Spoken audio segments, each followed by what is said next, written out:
Bien-aimés dans le Seigneur, bonjour. Je suis heureux de vous retrouver dans notre émission hebdomadaire Zoom Méditation. En cette dernière semaine du mois de février, nous avons médité tout au long de la semaine sur les textes tirés du premier épître de Paul aux Corinthiens. Nous avons médité dans les chapitres 11 et les chapitres 12. Et dans ces deux chapitres, tout au long de cette semaine, Paul nous parlait premièrement de la Sainte Seine à partir de lundi. Il nous a parlé de la Sainte Seine également mardi, et à partir de mercredi jusqu'à ce samedi, il nous a parlé des dons de l'esprit. Alors, dans ce Zoom, nous allons essayer de comprendre pourquoi donc il a développé ces deux thèmes. Il les développe parce que la communauté de Corinthe était divisée, profondément divisée. Ce qui divisait cette communauté, c'était la question du repas et aussi la question des dons. Voilà. Le repas et les dons. Pourquoi le repas? Il s'agit ici du repas du Seigneur, c'est-à-dire la Sainte Seine. Et donc dans cette communauté, on avait remarqué que certaines pensaient qu'ils avaient droit à une grande quantité du repas du Seigneur que d'autres. Et donc, ils venaient se bourrer le ventre pendant que les autres ne prenaient pas grand-chose. Et cela faisait division parce que le manger ensemble a toujours créé problème dès lors qu'il n'y a pas de justice dans la répartition. La deuxième cause de leur division ici, c'était les dons spirituels. La communauté de Corinthe était réputée être très riche en dons spirituels. Les chrétiens de cette communauté étaient remplis du Saint-Esprit et l'Esprit Saint les avait communiqué des dons énormes. Il y avait ceux qui avaient le don de parler en langue, il y avait ceux qui avaient le don de prophétie, il y avait ceux qui avaient le don d'enseigner, il y avait ceux qui avaient le don d'opérer des miracles, d'autres qui avaient le don de foi, d'autres qui avaient le don des paroles de sagesse, d'autres qui avaient les dons de guérison.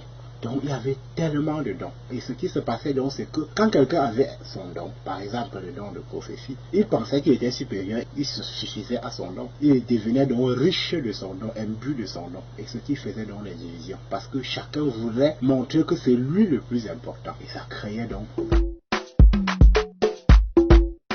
Cette division est d'actualité. Que ce soit dans nos familles, vous voyez, nos familles aujourd'hui sont divisées. Que ce soit les familles polygamiques, même les foyers monogamiques, on observe des divisions parmi les enfants, etc., etc. Il y a beaucoup de divisions aujourd'hui dans nos familles. Ce texte également s'applique pour notre pays, le Cameroun, qui actuellement traverse des moments difficiles de son histoire. On a des sécessionnistes, c'est-à-dire ceux qui voudraient se séparer de l'ensemble du Cameroun. Et ça, c'est aussi les gènes de la division. Nous avons en Afrique des cas de division. N'en parlons plus pour nos églises qui sont devenues des foyers de division. Si je prends juste l'exemple de mon église, l'église de Royaume du Cameroun, depuis près de 2 ans, nous sommes en crise à cause de la division. Donc, la division est d'actualité aujourd'hui. Et tout au long de cette semaine, la méditation nous apportait des solutions pour cette division qui est devenue un cancer social. Alors, Paul nous propose 2 solutions.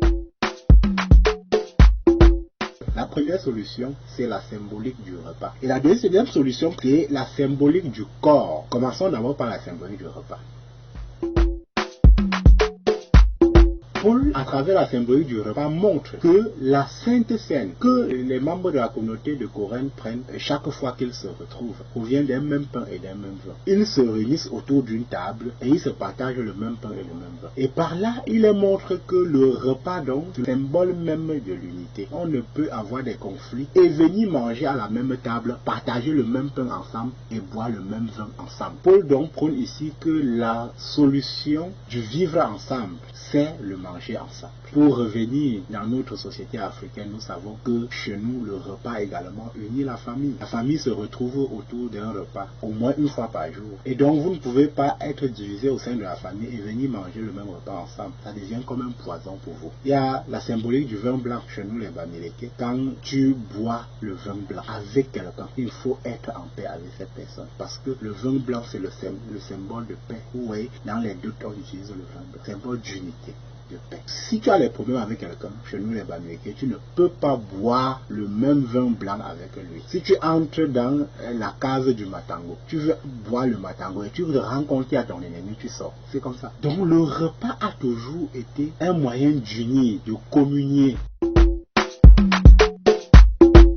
La deuxième solution, c'est la symbolique du corps. Paul ici prend l'exemple du corps même humain pour montrer, membres d'une communauté, nous construisons un corps qui est le corps du Christ. Et Paul par là montre que l'Église, en fait, c'est le corps du Christ. Et tous ceux qui sont membres de l'Église sont aussi membres de ce corps du Christ. Pour mieux s'orienter, les pieds ont besoin des yeux. L'œil a besoin du pied. Tout le corps a besoin de la bouche. Imaginez qu'une partie du corps décidait à ne plus rendre service. On dira donc que le corps est handicapé. Et là, je pense à une petite histoire, parce que à chaque fois, toutes les parties du corps étaient toujours en train de se moquer de l'anus, qui est une partie méprisable du corps. Et alors les autres membres étaient toujours en train de se moquer de l'anus, que oh dis donc toi tu dégages, c'est toi qui me fais sortir les déchets. Alors l'anus s'est fâché et a dit ok, je ne fais plus sortir les déchets, je ne fais plus mon travail. Et il s'est donc bloqué. Au bout de 3 jours, tous les membres du corps ne supportaient plus, c'était difficile.